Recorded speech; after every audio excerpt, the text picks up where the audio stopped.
Salut les gars, j'espère que vous allez bien. Bienvenue dans un tout nouveau Reco Culture de la semaine. Nous sommes dimanche aujourd'hui. J'ai mis les écouteurs, mais je pense que je vais les enlever, donc je sais pas s'il y aura un petit son. Bref. Aujourd'hui, dans cette Reco Culture, je vais arrêter de compter les chiffres parce que. Mais on est au 4e. Je vais vous parler d'un film, d'un documentaire. J'ai envie de vous parler d'un documentaire. Dans les 2 prochains Rococulture, dont celui-là, je vais parler de documentaire. D'un livre que j'ai fini récemment et de la musique. La Rococulture, c'est quoi? Donc en fait, je vous conseille un art de la culture, donc film ou série ou documentaire ou un livre et de la musique. Et c'est déjà pas mal. Et de ce que j'ai consommé dans la semaine ou que j'ai consommé il y a longtemps ou récemment. En premier, on va commencer par le film que j'ai vu il n'y a pas si longtemps que ça au cinéma. Je l'ai vu au moment de sa sortie. Il est sorti le 11 février 2026. Du coup, je ne l'ai pas vu à sa sortie, du coup. Et je l'ai vu... Ah, mais ça fait quand même pas mal de temps que je l'ai déjà vu. C'est Les Enfants de la Résistance, issu d'une BD. Je l'ai vu en compagnie de ma sœur. Waouh. Je l'ai vu avec ma sister au cinéma, quelques temps après sa sortie, pendant les vacances scolaires. Et c'était un très bon film.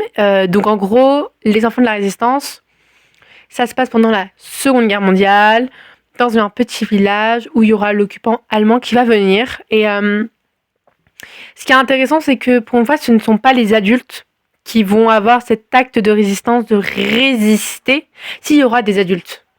Mais là, ça va être les enfants qui vont résister. Et c'est hyper intéressant déjà du point de vue de voir de comment les enfants, eux, vont vivre cette époque, comment les enfants vont se résister. Ils vont faire un faux journal et tout, et on va pas les soupçonner.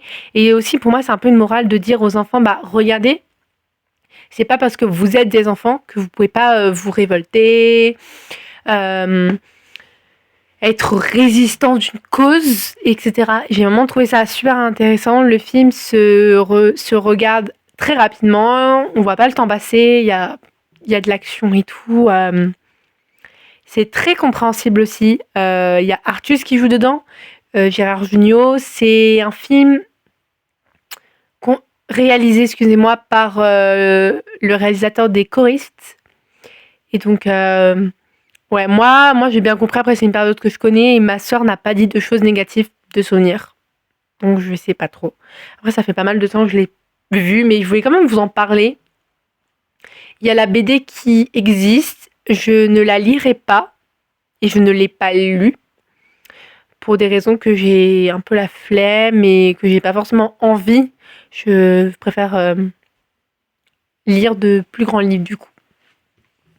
Ah non, c'était le documentaire que je voulais vous parler. J'ai vu un documentaire il y a pas si longtemps que ça s'appelle L'influence mortelle TikTok. Je sais plus c'est quoi le titre exact, mais il y avait influence mortelle et TikTok. Sur France TV, c'est un documentaire gratuitement. Je crois qu'il a duré 1 heure et c'est une claque quoi. Je suis en train de m'étouffer.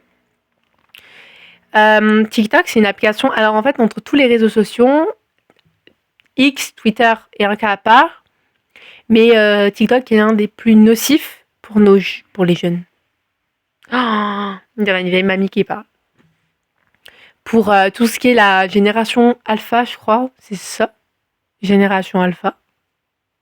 Bon, bref, pour la génération future, dans ce documentaire, on suit un peu de ce qui est TikTok, avec en particulier, on s'attarde sur une influenceuse, Ophenia, avec ses bégénias et tout, qui change le rythme du sommeil de ses influenceurs, de ses fans, de ses abonnés en faisant des lives à 3h du matin, 2h, etc. et qui en a un peu rien à faire et qui se dit contre le harcèlement, mais voilà. En fait, moi déjà de base, Ophenia, pour être honnête avec vous, je ne l'aimais pas. Quand on voit que sa communauté, les Bégénias, c'est un peu une communauté, je trouve, assez toxique, nocif. Tu peux pas forcément dire que t'aimes pas Ophenia. Non, d'un côté, je peux comprendre les Bégénias en mode Ophénia nous a sauvé la vie. Elle fait des lives où les personnes parlent de leurs problèmes personnels, des tentatives de suicide, etc. Et elle passe outre le sujet, donc en disant oui, bah c'est pas pour ce live-là, c'est pour un autre. Bah ma chérie, c'est pas parce que dans ton live tu parles d'harcèlement, que tu veux que des gens qui témoignent contre le harcèlement, que tu vas pas l'écouter son histoire. T'es quand même un peu une grande sœur pour elle, un peu comme une maman, comme une déesse. Donc au bout d'un moment, faut qu'elle se mette un peu, faut qu'elle redescende les pieds sur terre, quoi. Raphaël, Ena. Et du coup, ça. En fait, je connaissais déjà un peu ce côté trouble, sombre de Ophénia. Et là, je l'ai beaucoup plus découvert que ce documentaire. C'était 1 heure de documentaire, je crois. Et c'était 1 heure de rentabiliser pour un peu ma culture aussi. Et de connaître un peu ce phénomène de Ophénia, qui est très négatif. Heureusement, ma sœur ne la suit pas. Heureusement.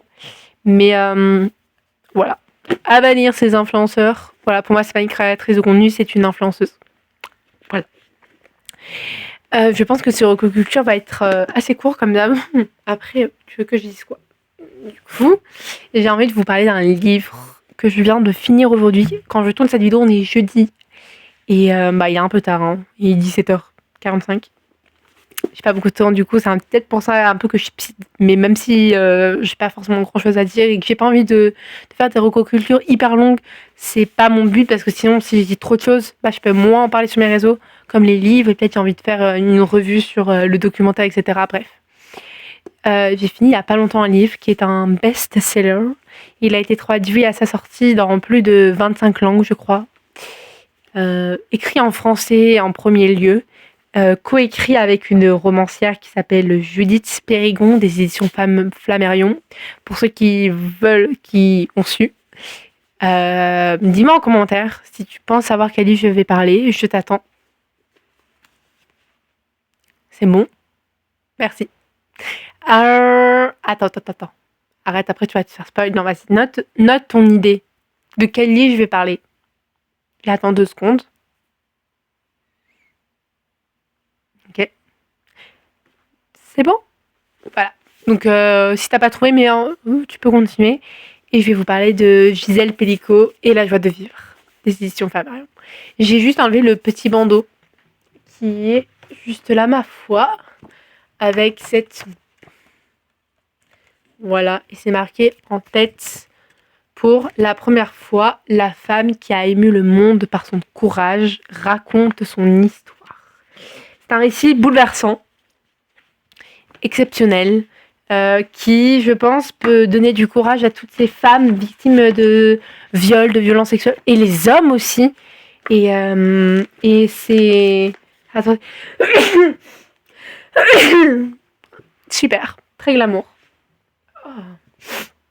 On est sur du glamour ici. Du coup, comme je disais, j'ai envie de vous lire le résumé avant de vous en parler. Mais sans vous trop en parler, parce que je vais faire une revue, je pense, d'ici 1 ou 2 semaines. Je vais vous lire le résumé. Cette histoire ne m'appartient plus totalement. Elle a réveillé une douleur muette et profonde, montée de la nuit des temps. Elle a suscité la sidération. Comment comprendre ce qui m'est arrivé, ce que mon calvaire a ensuite déclenché? Il m'a fallu marcher le long d'une faille, la mienne. Comme le funambule sur la corde raide, je dois avancer. Je voudrais par ce livre mettre des mots sur ce que j'ai traversé. Dire que je n'ai plus peur d'être seule, que j'ai retrouvé la joie de vivre, dire que je suis vivante. Pour ceux qui ne savent pas, je crois que j'en ai déjà parlé dans un recoculture peut-être, sur mode le moment du féministe, les recocultures féministes, le dernier et l'avant-dernier épisode. Et Gisèle Pellicot s'est fait violer par son mari Dominique Pellicot et par 50 autres accusés, violeurs, issus de toute classe sociale non distincte. Dominique Pellicot les a fait venir dans leur maison. Il a soumission chimique à Gisèle Pellicot, donc elle était inconsciente. Elle était un peu genre comme si elle était morte, endormie. Et ces criminels, ces violeurs, hors Pellicot, disent qu'ils ne l'ont pas violée. Ils le nient. Et aussi, il y a aussi cette question de Dominique Pellicot qui prend en photo Gisèle Pellicot sous la douche. Est-ce qu'elle était consentante à ce moment-là? Et il a pris aussi en photo sa fille Caroline aussi. Et en fait, ce dossier il est tellement... Et en fait, il y a vraiment dans cette question, dans ce procès que j'ai bien aimé, c'est vraiment ce rapport que la société a avec les violences. Une des juges ou une avocate dit mais votre mari vous a pris en photo sous la douche, vous étiez consentante. Vous bougez un petit doigt, du coup vous êtes consentante. Et tous ces trucs-là et tout. Et Gisèle, elle le dit bien qu'elle a toujours refusé ça. Toujours. Et qu'elle n'était au courant de rien. Elle avait des séquelles, perte de mémoire, etc. Mais tout lui disait que c'était l'âge, le stress, l'anxiété. Et je pense que ce stress et cette anxiété, je pense que c'était le corps qui parlait. Comment Gisèle Pélico a découvert, je crois que 3 semaines avant, Dominique Pélico un vigile l'a arrêté pendant qu'il filmait sous les jupes des femmes. Et 3 semaines ou quelques mois ou semaines après, Gisèle Pélico et Dominique sont entendus par la police et c'est un gendarme, un sous-brigadier ou un brigadier qui va dire à Gisèle toutes ses photos. Gisèle a mis du temps à regarder ses photos et ses vidéos, mais moi dans son récit j'ai trouvé que c'est une femme très courageuse et je suis très admirative de la force qu'elle a eue pour se relever. Elle parle de son enfance dedans, de tout ce qu'il a construit, sa relation avec Dominique et avec le Pélico, on va dire, avec ce violeur, avec son violeur.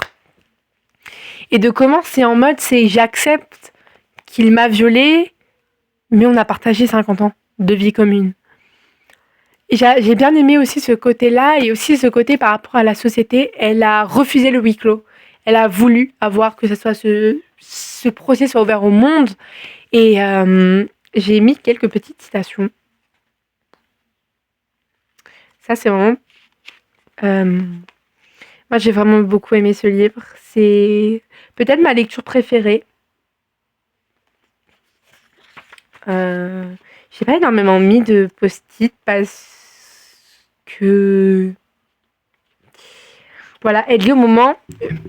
Je comprenais que les victimes de viol ne portaient pas plainte, puisqu'elles finissent dans la peau de l'accusé. Et ça, c'est vraiment cette idée-là de aussi ce rapport à comment la société évolue sur ce rapport des violences. Moi, encore maintenant, je pense que cette question, elle n'a pas vraiment forcément évolué. Je pense que le procès de Mazon, le procès de Gisèle Pélico, en tant que victime contre son bourreau, a fait prendre conscience, je pense, dans la tête des gens, mais pas totalement. J'ai vu encore des commentaires Instagram aujourd'hui j'étais en mode elle ment, etc. Je sais pas. Bref. Il est 52. J'aurais pas le temps de filmer le deuxième, mais c'est ok. Dernier truc de ma recoculture, c'est la musique. Je suis en train d'écouter en partie avec les autres chanteuses que j'écoute, Stilto, son album La fille qui a plus mal. C'est un peu une réédition pour moi, mais elle l'a un peu caché dans pas une réédition. Un peu bizarre, mais c'est la réédition de La fille a plus mal et ça s'appelle La fille qui a plus mal. Et c'est un album incroyable avec cette chanson. Il y a Problème, son rapport en tant qu'artiste. Désolé, pas désolé, son rapport à être tout le temps désolé. Il y a Skincare, le rapport à ses concepts de beauté. Il y a HS, cette question par rapport à la tristesse, solitude avec un beau trio, Yoann et Solane. Il y a Tout passe. Et il y a aussi La fille qui a plus mal qui clôture cette EP. Et c'est un album qui mérite le détour. L'album en entier mérite le détour. Elle a fait un duo avec Louane sur Ok Très Bien sur la rupture amicale, sur Changer de vie avec Ben Mazué. C'est un album qui vaut le détour et que je vous conseille à tous et à toutes. Voilà, je pense que cette recoculture est finie. N'hésitez pas à me dire en commentaire si vous avez lu, vu, écouté ces cultures que je vous fais recommande. N'hésitez pas à aller acheter ce livre de Gisèle Pélico. Tout le monde devrait le lire une fois dans sa vie. Pas les plus petits, bien évidemment, on est bien d'accord. Et il est disponible dans tous les magasins, mais privilégiez beaucoup plus les librairies indépendantes plutôt que la Fnac, le Cultura, etc. si vous avez la possibilité. Moi, je vous fais plein de gros bisous et prenez soin de vous et on se retrouve la semaine prochaine pour un nouveau recoculture parce que la recoculture c'est tous les dimanches mais il y a aussi le lundi des fois des podcasts et le mercredi il y a des vlogs YouTube ou des concepts et moi je vous fais plein de gros bisous et prenez soin de vous, c'est le plus important.